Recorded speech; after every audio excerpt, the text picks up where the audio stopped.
How can you legislate? But it has worked with so many other things. No. You cannot legislate and say you must love your wife. But if you abuse your wife, will punish you.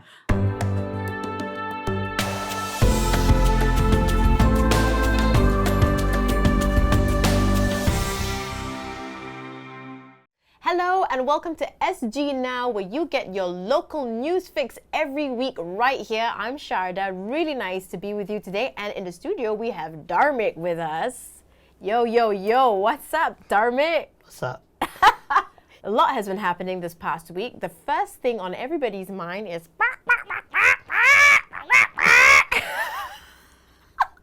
I'm serious. Let's talk about it, okay? Let's talk about chickens. What is the big deal here, Singaporeans? What is the big deal? But actually, it's a big deal to me. Yeah, I mean, the thing about frozen meat is like, I mean, it's hard to tell, but the texture changes. Exactly. It doesn't like, feel the same anymore once you eat frozen meat. And actually, you know what the solution is to all this? Become vegetarian, guys. That is the solution. Eat carrots and broccoli and you'll be fine. Okay, so the health science authorities have warned of this new product marked as enhancing sexual health as a man is hospitalized. You can see here, it's called Pejuang 3-in-1. Okay, Dharmhik, do you know what this does to you? It's a prescription medicine used to treat erectile dysfunction that should be given only under medical supervision. So basically what has happened is they've put such a high dosage of this in this product, 3-in-1 kopi, make you perform like nobody's business, that this young fella, who's only 36 years old, I don't know why he took it. Poor guy. This guy kena erection for 4 hours. Why are you laughing at it? I don't want to laugh at you. It's just that I cannot tell whether I'm feeling like why did you do this to yourself or poor thing. I can't decide. It's a horrible situation because he got scammed. So now the Singapore government has stepped in and said we are not going to allow them to sell this. Somehow they made a sexual enhancer into a 3-in-1 coffee. How the hell did they do that? There is some kind of... They're breaking some kind of law of physics there. I don't know. Be careful of 3-in-1. Okay, moving on to the next news topic that has been happening over... Okay, so now polling stations in Australia have been opened up for Singaporeans. Because in the past, right, if you're living in in other places like Melbourne, you'd have to fly to Canberra. And if you're not living in a city centre, flying to Canberra could be as long as flying back to Singapore. You might as well fly back to Singapore, get some genuinely good chicken rice and go back. Frozen chicken rice. Yeah, unfortunately it's not going to be frozen so it's not as good anymore. Instead, come back for the durian, then you go back. Or your 3-in-1 kopio. Well, the next headline is, have you felt that it's been very hot lately? Oh, definitely. I mean, I'm always out about doing for videos, right? Yeah. So sometimes, but the thing is that I can't be prepared for either the sun or the rain. Because sometimes you go out like, okay, it's going to be a sunny day, you walk out, rain. Well, that's living in Singapore, the tropics, yeah. right? So speaking of the incredible heat lately, right, Dharmhik, Yeah. I've got something for you. Pam. Now, you're wondering what this is. This is called UV Next Ultra. It is broad spectrum UVA and UVB, SPF 50 and 100% minerals. Well, for people like you and me that are always on outdoor shoots, right? Do you get sweaty? Sure. For sure, right? And like the sun is beating down on your face? More like melting, but... Right, exactly. Okay. And you can't just like apply sunscreen over your makeup or whatever. This is actually mineral powder with sunscreen inside it. That's how amazing this is. I'm just gonna shoot some powder. Did you see that? So, okay, come. Okay, Right. So if you just take one and you put it over your face like that. So the powder coats the face, but it also protects you against the sun. That is amazing, isn't it? It is. It's amazing technology. So that's for you, and this is for me. Moving on. We get insurance all the time, and sometimes you don't get insured for certain things. But I think that if I were to get insurance and I got slapped with a $33,000 bill for cancer, They should cover. they should cover you, right? But she didn't get covered, and people have come together to actually support her. The cancer patient, her name is Madam Koh right? And it says here that besides her poor prognosis and not getting her 33,000 insured, her main mission was to create happy memories with her 15-year-old daughter, and that's kind of what kept her going. The 15-year-old is a very young child. Yeah. Yeah, and for them to up and say, no, we're not paying for this, it's like they're not only making things difficult for the lady, they're making things like For her daughter. horrifying for the daughter. We actually have two very special guests with us later today in the studio, where we are going to discuss whether not Singaporeans are inconsiderate. So how inconsiderate are Singaporeans? But before that, our CityJos Dharmhik took to the streets for a social experiment. Have a look at this video and find out a little bit more of what I'm talking about.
Please mind the platform gap.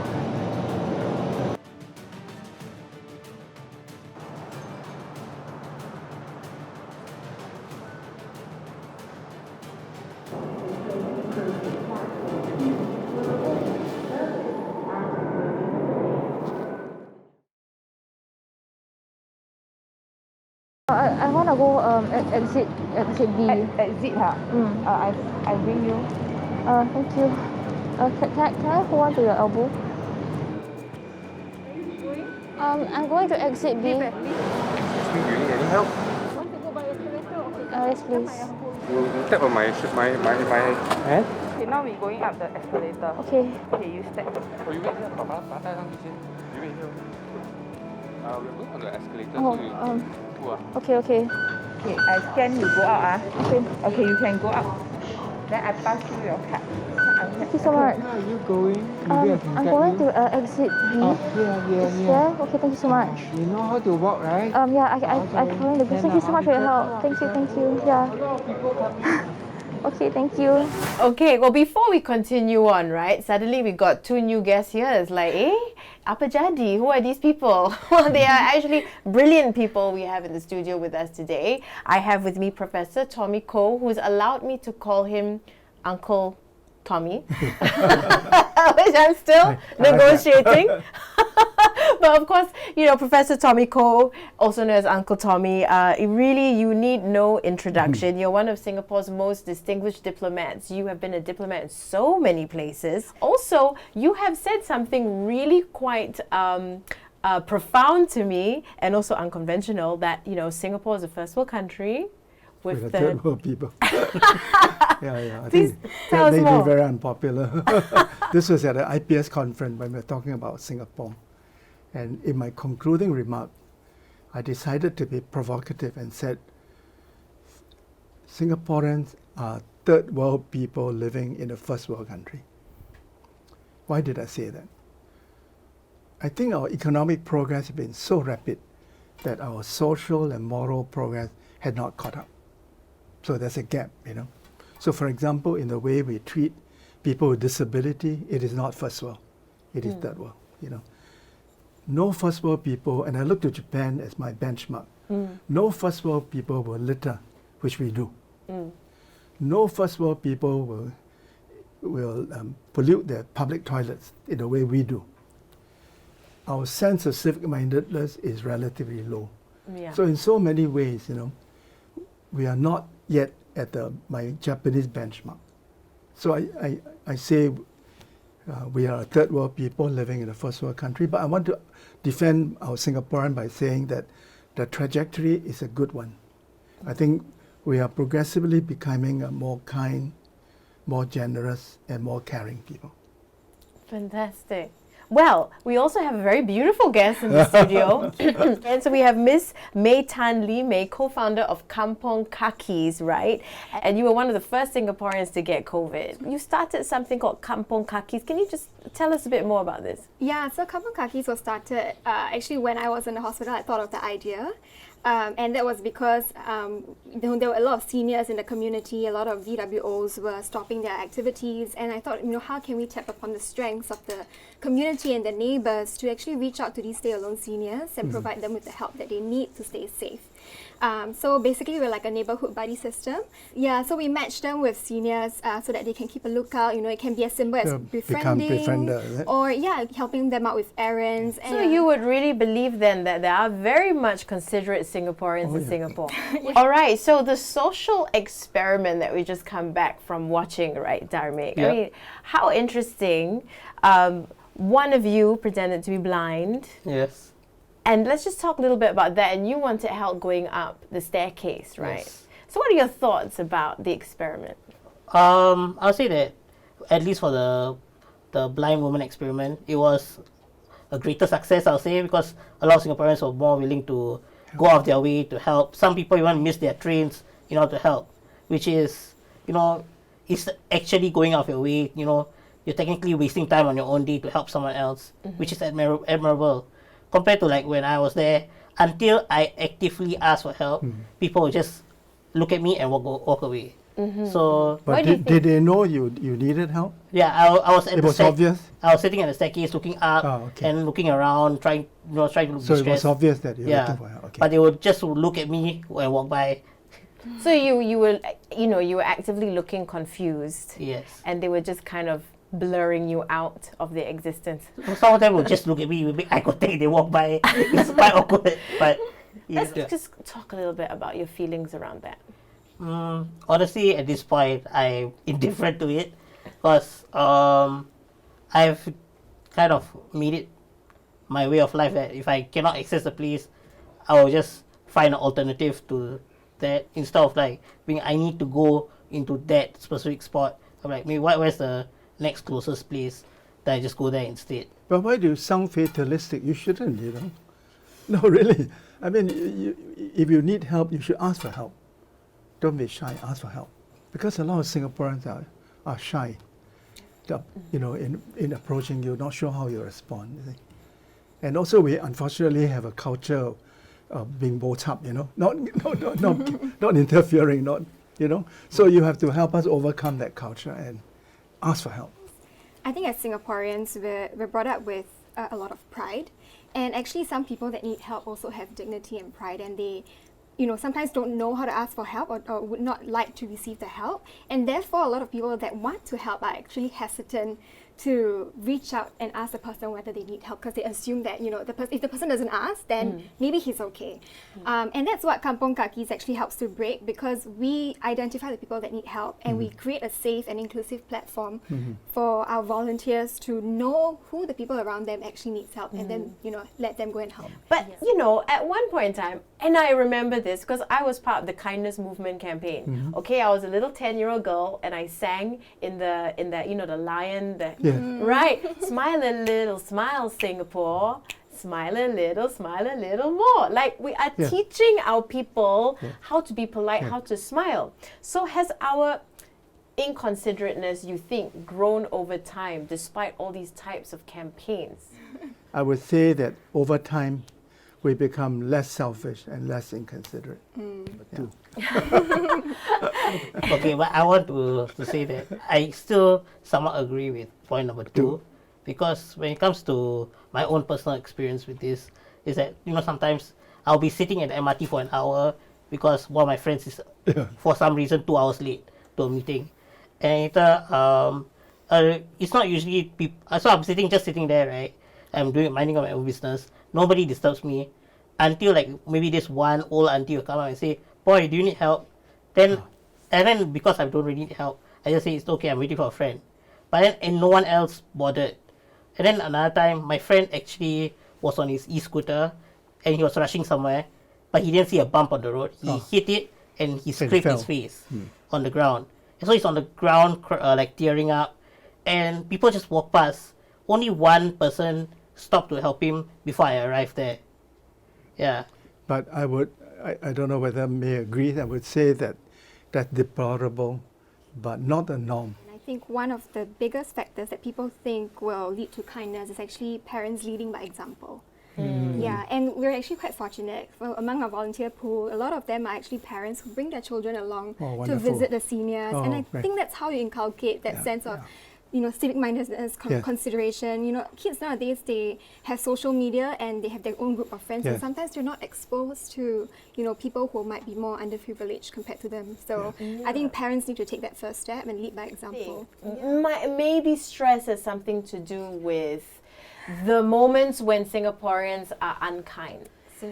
Yeah, I wouldn't say stress makes people unkind, because during the pandemic it was a very stressful year for us, and people responded with more kind. kind and So more your considerate. third point also wrong.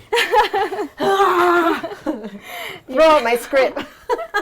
But I must say that, and I tell that to my volunteers who are with me on my organizing team as well, is that it's not wrong to take care of yourself and settle what you need first, right? Yeah. If you're not even visiting your own grandparents, you're not taking care of your own parents, I think you should do that first. And if that gets your hands full, then I can understand that you cannot spend additional time to volunteer.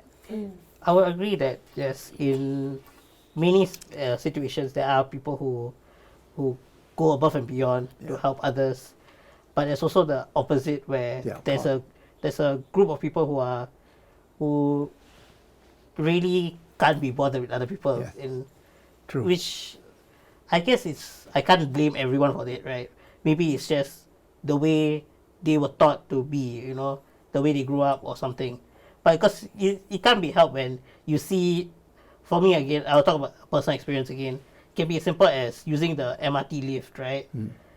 I like for every one time a person helps me to press the button and lets me in, there'll be 3 or 4 times where there'll be someone who runs into the lift and I can't do anything about it. Shut it up. Yeah, and then they go and I have to wait for the lift to come back down. And then maybe when it comes back down, someone else takes it up again. Yeah. So it's like I guess I would say that my problem is that not all Singaporeans are bad, but we should try to make all Singaporeans good. Yeah. Yeah. And but then there is a situation just happened last week, which I'm actually very happy about.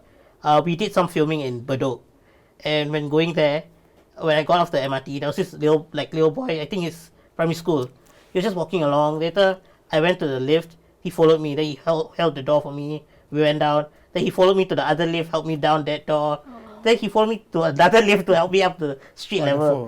And I was like, this boy is so cute and so helpful. Like, I'm so proud for his teachers, whoever taught him, his parents, all his friends. Because it takes a lot of people to make one person good. Yeah. And I don't know, it's just like that one kid, like, it stuck in my head. It's like so good. But in Singapore, we tend to enforce things, right? So, environment, we shouldn't be using plastic bags, but people don't want to bring their recycled bags. Now you must pay 10 cents for your plastic bag, right? Yeah. So, enforcing rules. Your fourth point. This is my fourth point. Also wrong. Fourth I have to point. make my fourth point Fourth point dramatic. is whether you can legislate kindness. The answer is obviously no, right? How can you legislate? But it has worked with so many other things. No. You cannot legislate and say you must love your wife. but if you abuse your wife, we'll punish you. You see, you cannot legislate and say you must be kind. But if you are unkind and inconsiderate and you cause harm or injury to others, we will punish you. Yeah. And we will have role models of people like May, of Dharmhik, you know, to show other Singaporeans that there are in our midst kind and good-hearted people. It's better to be like them than the other lot. But you cannot legislate good behavior. Yeah. Yeah, I So- agree. Yeah. How you agree? At some point, you become where they are forced to do something to the point you hate it. And do you think there's any differences between the generations and how they encompass kindness? I mean, right now, the first thing that's coming to my mind is the big kampong spirit, right? That a lot of my mums and dads, I say I have a lot of mums and dads because I have one real mum and dad, but then I have also adopted mothers and fathers. All say, this place, kampong spirit, you all don't have anymore. And I'm like, what is this kampong spirit? Yeah. But listening to you, I can hear it. I think in our generation there's technology, right? And I think that has sort of made us a bit more distant. We lose that human connection. We don't really know how to talk to people in person. So I think the reason why our parents could do that more easily is because they didn't have technology, and in order to communicate, they had to talk. Yeah. So I think it's just coming back around to the first point we made about breaking the barrier of Yeah. silence. For me, it started right at home. So my parents are actually very close to my stay-alone senior neighbor.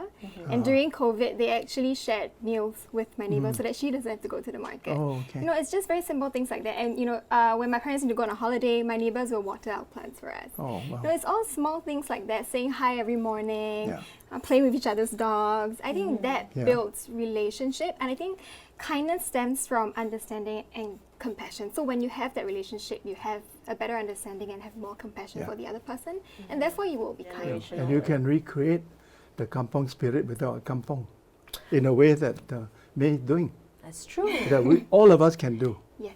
You know, That's true. in our workplace, in the neighborhood we lived in our friendships, just by showing respect and appreciation for others, Yeah. especially those who are less fortunate than yourself. Yes. And I would like to appeal to Singaporeans, for example, to show some respect to the hundreds of thousands of foreign workers who live here, Yeah. who are treated by us as an invisible people. Yeah. I would appeal to Singapore employers to show more kindness and respect to their foreign domestic workers, because they are not treated well enough. You know, there are little things we all can do, Yeah. and it will make for a better Singapore and better world. Yeah, I think I Definitely. actually Yeah. agree with that. Singaporeans need to learn how to treat everyone as human beings. Because sometimes when you hear the way, like especially when I was younger, among my classmates, when they talk about like foreign workers, you hear all the slangs coming out, Yeah. and you realize that these people really do not care whether these people are okay Yeah. or not. It's just very I'm sad. also going back to my dad, because my dad used to Yeah. run the zoo, right? Yes. And just this appreciation and understanding of now the otters that are around. And we have Yes. more otters, and we have hornbills coming into Yes. us. I mean, they are also they're immigrants, right? These animals are suddenly coming to our No, island. but they were originally indigenous. True, They they migrated originated. abroad Yeah. and they've come home. Isn't that interesting? They took a very long holiday. And why did they go off? Because at one point we probably Well, because we were urbanizing so rapidly, we destroyed the natural habitats. Singapore became inhospitable, yeah. so they had to migrate to another country. And they want to back for their revenge. But now that we respect nature more, we care for them more, we become conducive for them to return, you know. No, but the general point you make is true. One aspect of kindness is kindness towards animals. And it is intolerable that there are Singaporeans who are deliberately cruel yeah. to animals. Yes. And that is behavior that we must punish. yeah, I Yeah. agree with that. We are born with a dual capacity. Capability A to do both. capacity for altruism, capacity for selfishness, capacity for kindness, capacity for cruelty. You know? So I think there's always a conflict between these opposites Yeah. Fair enough. in each of us. I mean, none of us is perfect, you know? Yeah. Yeah. And I think that we must make sure that the better angels of our personality prevail. The most difficult thing to change is a person's mindset. You know?